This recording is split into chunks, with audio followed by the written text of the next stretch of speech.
And well, we begin this segment while taking you to what has been happening in the northern state of Haryana. It's been 4 days since the new incident, and unrest still continues in various parts of Haryana. Members of the Bajrang Dal and Vishwa Hindu Parishad held protests rallies in several parts of Delhi yesterday and vowed to continue protests. While the Hindu outfits are demanding for release of people from their side, the state government is firm to take stern action against those involved in disrupting peace in the state.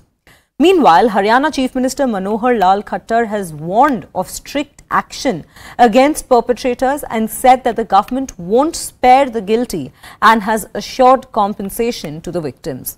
CNN News 18 has accessed the FIR registered in the case, which stated that it was a well-planned conspiracy where 600 to 700 vandals pelted stones at police at Adbar Chowk in Noor during the yatra. ये सारा जो विषय आया है, इसके पीछे किसका हाथ है, कैसे शुरू हुआ, इन सब बातों के ऊपर भी प्रोसेस चल रही है। उस सारी प्रोसेस में कोई भी दोषी है उसको बख्शा नहीं जाएगा।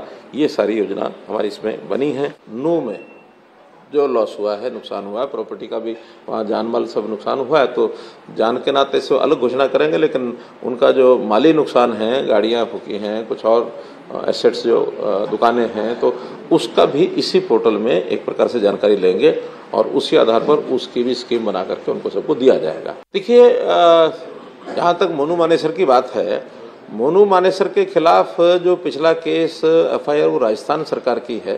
राजस्थान पुलिस उसके खिलाफ कार्रवाई करने के लिए स्वतंत्र है। हमारी मदद जितनी चाहिए उनको करेंगे। आउटसाइडर्स का चूंकि अब लगातार जितने सोशल मीडिया पर जो चीज़ें चली हैं उनको भी चिन्हित किया जा रहा है। हमारा जो साइबर डिपार्टमेंट है उसमें लगा है। Now, CNN News 18's managing editor Zaka Jacob spoke exclusively to Haryana Home Minister Anil Vij over the unrest that prevails in the state. Listen in to the conversation. नू में जो ये हिंसा जो शुरू हुआ, अब लगता है कि हरियाणा के जो बाकी जगह है वहां पे भी ये हिंसा फैल रही है। 6 लोग मर गए हैं।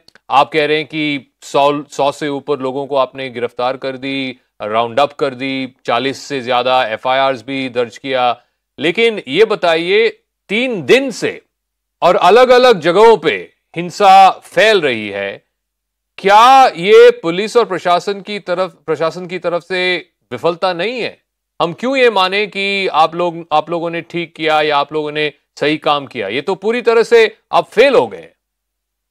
नहीं, देखिए, ये प्राइमरी काम नहीं है। प्राइमरी काम है सारे प्रदेश में शांति को बहाल करना, लॉ एंड ऑर्डर को मेंटेन करना, और वो हम कर रहे हैं। हमने 30 कंपनियां मेवात में डाली हैं, नू में डाली हैं हरियाणा की। 20 कंपनियां जो हमें केंद्र से मिली हमने वो वहां पर डाली हैं। नू में 8 थाने हैं, हमने 8 जोन्स में उनको बांटा है और हर जोन में एक IPS को हमने ड्यूटी लगाई है। पूरी तरह से जो साक्ष्य मिल रहे हैं CCTV से या अन्य संसाधनों से, जो मिल रहे हैं, जो जिनकी इन्वॉल्वमेंट है, उनको हम पकड़ रहे हैं। 41 FIR कल रात तक दर्ज हो चुकी थी और 116 लोगों को गिरफ्तार किया जा चुका था। 90 के करीब हमने डिटेन कर रखे हैं। हम जांच कर रहे हैं कि उनकी संलिप्तता इसमें है या नहीं है। अगर संलिप्तता होगी तो उनको भी गिरफ्तार करेंगे। My primary job is to maintain peace. पहला काम मेरा ये है कि वहां पर पीस बहाल की जाए, नहीं, लोगों में विश्वास पैदा किया जाए कि पुलिस पूरी तरह से आपके साथ है। आप निर्भीक होकर, निर्भय होकर आप अपनी दिनचर्या करें, आप अपने नहीं विज साहब, लेकिन ये बताइए, पहली चीज, ये नू की जो स्थिति थी, इस तरह इतना मतलब बुरी तरह इसको कैसे बिगड़ने दिया आपके पुलिस और प्रशासन ने? दूसरी चीज, हमारे पास ये भी जानकारी है कि, और FIR में भी ये लिखा है कि 500 से 600 लोग एंटी सोशल एलिमेंट्स वहां इकट्ठे हुए। उनके पास पत्थर थे, उनके पास लाठी थे, पिस्तौल, स्वॉर्ड्स, सब चीज थे उनके पास। ये इतनी भारी संख्या में इतने लोगों को आपने वहां कैसे इकट्ठा होने अलाउ किया? क्या हम ये ना माने कि ये पुलिस की तरफ से इंटेलिजेंस फेलियर थी और पुलिस की तरफ से लॉ एंड ऑर्डर के भी फेलियर थी कि इतने भारी संख्या में लोग वहां इकट्ठा हो गए? नहीं, देखिए ऐसा है, बिना तथ्यों की जानकारी के मैं नहीं कह सकता। मैं इसकी जांच कराऊंगा कि क्या किसी के पास इनपुट था, अगर था तो उसने किसको बताया, किस लेवल के अधिकारी को बताया, किस लेवल की घटना होने वाली थी, क्या वहां तक बताया या नहीं बताया। तो हम करेंगे ना जी, उसके बाद करेंगे ना जी, इस बात को करेंगे जांच। में बख्शता तो किसी को हूं नहीं, आप सब जानते हो, मैं किसी को नहीं बख्शूंगा अगर किसी ने कोताही बरती है। लेकिन अभी किसी नतीजे पर पहुंचना ठीक नहीं है।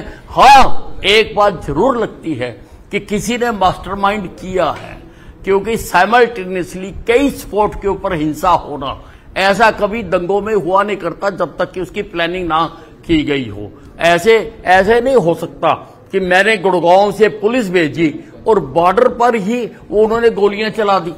इसका मतलब किसी को पता था कि ये जलेगा और बाहर से फोर्स नहीं आने देंगे। ये सारी बातों की हम जानकारी करेंगे। अगर किसी ने मास्टरमाइंड भी किया है, उसकी भी तथ्यों सहित। लोग बहुत कुछ कह रहे हैं, कई लोगों का नाम ले रहे हैं, लेकिन मैं किसी की नहीं मानता। मैं तो वो बात को मानूंगा जो तथ्यों सहित मेरे सामने आएगी।